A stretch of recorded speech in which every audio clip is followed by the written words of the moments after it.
Introducing Lee Ki-young. Do you think he's a serial killer? A dead body was found in his closet on Christmas Day, 2022, by his girlfriend. More unsettling information was uncovered as a result of this find. Young has been making headlines throughout South Korea. How many did he end up murdering? How has he been able to maintain his double life for so long? And where is his girlfriend? Is it possible for an attractive exterior to make people overlook an evil heart? Lee appeared to benefit from his good looks. Maybe we can take something away from this. This concludes Lee Ki-young's life story. On Christmas Day of 2022, Lee Ki-young's neighbors became aware of a potent rose scent escaping from their vent. Neighbors were relieved to see that Lee was finally taking action to address the constant stream of cigarette smoke emanating from his apartment. Maybe their new neighbor Lee was just feeling the Christmas spirit a little early this year. Lee's girlfriend, however, who was home alone that day, accessed his closet in search of cat food. She had just moved in with him and was just starting to pitch in more. The strangely roped-up closet doors led to the discovery of a dead man inside. "There's a body in the closet at my boyfriend's house," she told the police. A few police officers arrived at the apartment shortly after the call, removed the body, and determined that he was a taxi driver in his 60s. His offspring had reported him missing 5 days prior. How had the body been in Lee's home for 5 days without anyone noticing it? Lee's girlfriend was questioned by the police right away about the evening of December 20th, 5 days prior. Everyone suspected Lee of being the murderer. Lee and his girlfriend had a chance to get to know her parents better and demonstrate his dedication to their daughter by going out drinking with them that night. Unfortunately, Lee had a few too many that night and was totally inebriated. But he didn't give a damn about that. At the end of the evening, he bid farewell to his loved ones and got into his car.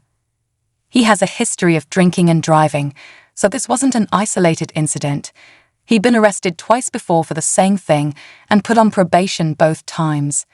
His license was still revoked on the 20th of December. As a result, what he did was effectively twice as illegal, and he would be subject to harsher punishment if apprehended. What do you think Lee did, if you had to guess? He did, in fact, suffer an accident. Lee, inebriated and reckless, went through a red light and didn't see the taxi coming. Both of their vehicles came to a stop after the taxi collided with his. The two guys got out of the car to figure things out. Trevor, the taxi driver, was upset, but not particularly angry.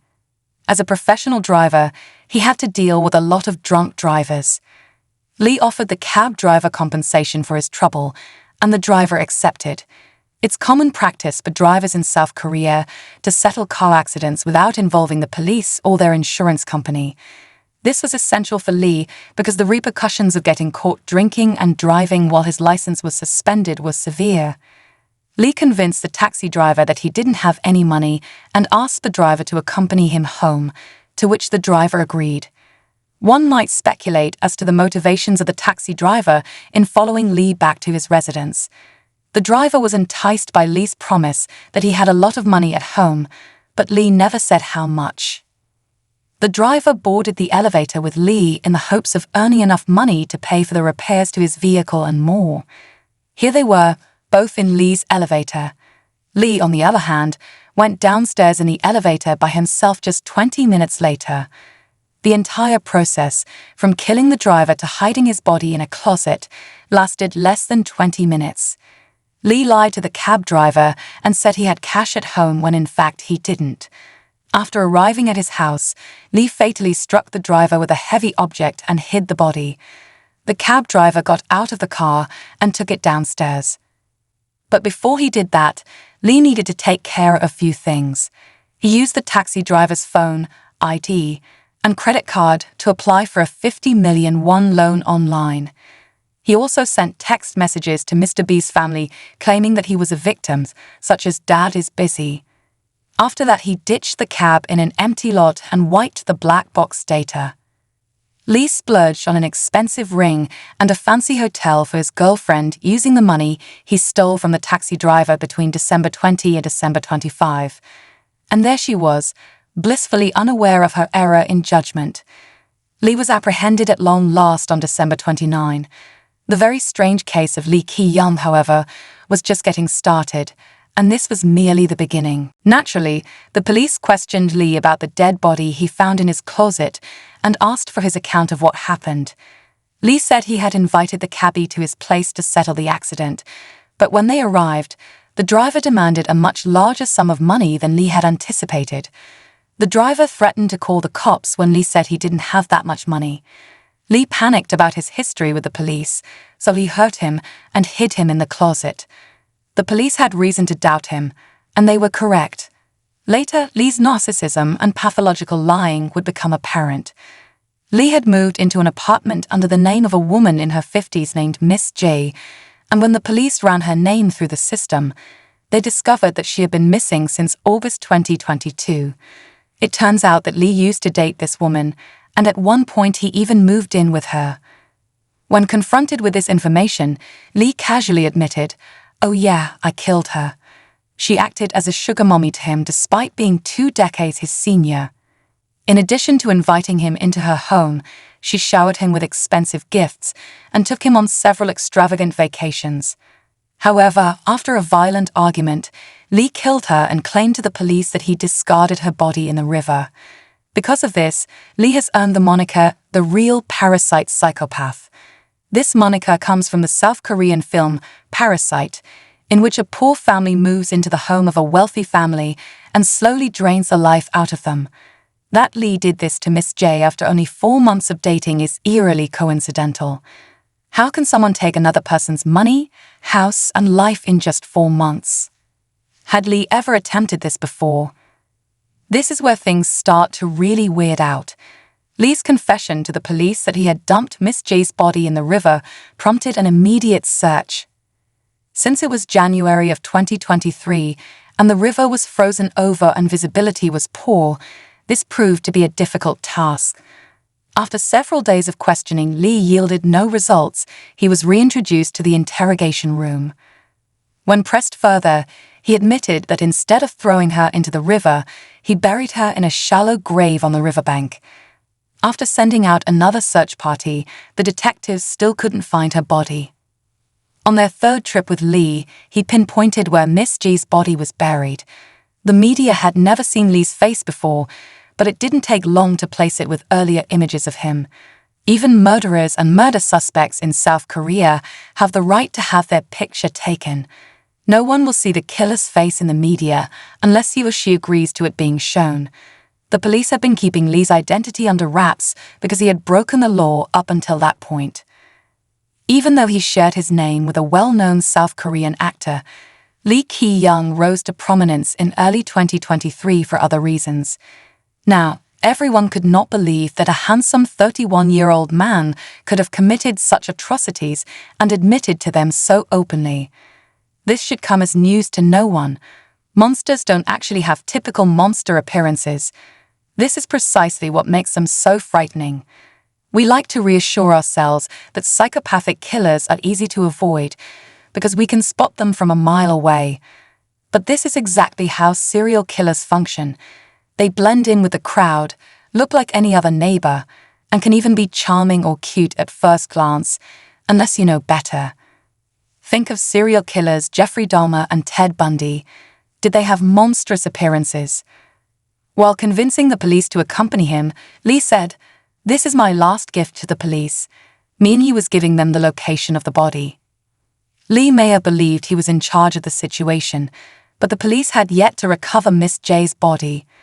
Was Lee intentionally sending them on a wild goose chase because he couldn't remember the location? Despite this, the police kept digging into Lee's terrifying past. Like the cab driver, they found out that Lee had been impersonating Miss J. To make it seem like she was still alive, he accessed her Facebook account, altered her profile picture multiple times, and commented on her status occasionally. Lee would avoid talking to her family over the phone by sending them texts from her device, saying she was too busy or going through a rough patch to talk. Lee had also taken out a loan in Miss J's name and been using her money to live lavishly. However, at the time of Miss J's murder, the police discovered that Lee owed her over $200,000. He owed her money and had no intention of ever paying it back. Maybe he never had any intention of making good on his debt to her. Then the police made a further discovery. A few days after Lee murdered the taxi driver, or just before Christmas, he was spotted out at a restaurant with a group of friends. When the police finally located his friends, they learned that they hadn't even seen Lee that day. He walked into the bar where they were having a drink and offered to buy them drinks and steak if they would follow him. These guys were all in their early 20s, so of course they accepted. Who wouldn't appreciate a free holiday meal? During the uncomfortable meal, Lee made up a number of stories, including that he and his family owned a number of buildings and were extremely wealthy. He seemed unsure of what to do with his vast fortune. His habitual lying and self-inflated ego were on full display. Lee asked the 6 men if they would be willing to do something for millions of dollars as the meal took a more bizarre turn. He inquired if they would murder someone for such a large sum. The guys left without paying the bill, leaving Lee to do so on his own. A fight broke out between Lee and the same group of friends outside the restaurant, as evidenced by CCTV footage. The police said that the men they interviewed about Lee described him as unapproachable, as if he lived in his own world. And it's about to get even creepier. At the time of his arrest, Lee Ki-young was only 31, but the investigation into his background revealed something else. He was a veteran of 2 marriages. Even though he already had a child from his first marriage, he tied the knot with his second spouse in 2018. Both of these marriages, however, were dissolved within a year. Not only did he divorce both wives in a short amount of time, but the authorities also wondered where he got the money to pay for them. Both of his weddings followed the customary Korean model, which is notoriously lavish and features enormous cakes and reception halls. But Lee came from a poor background, and he never seemed to find steady employment. No one in his family was willing to help him out monetarily. Where did Lee get all of that cash anyway? Did he also parasite his previous wives? Lee claimed to have a child from a previous marriage, but when investigators looked into the matter, they learned that Lee never had any children of his own and had been misrepresenting his friend's son all along. This man was caught in a never-ending cycle of lies. By now, the police were concerned that Lee had more victims that he wasn't admitting to, so they started tracking his phone conversations in 2022. They found that Lee had contacted 380 different people. In a year, you have to talk to more than 365 unique individuals. Seeking approval and false praise seemed to dominate his conversations. He would fabricate tales, boast about possessions he didn't have, and pretend to be in command. The goal of many of these conversations was to seduce women.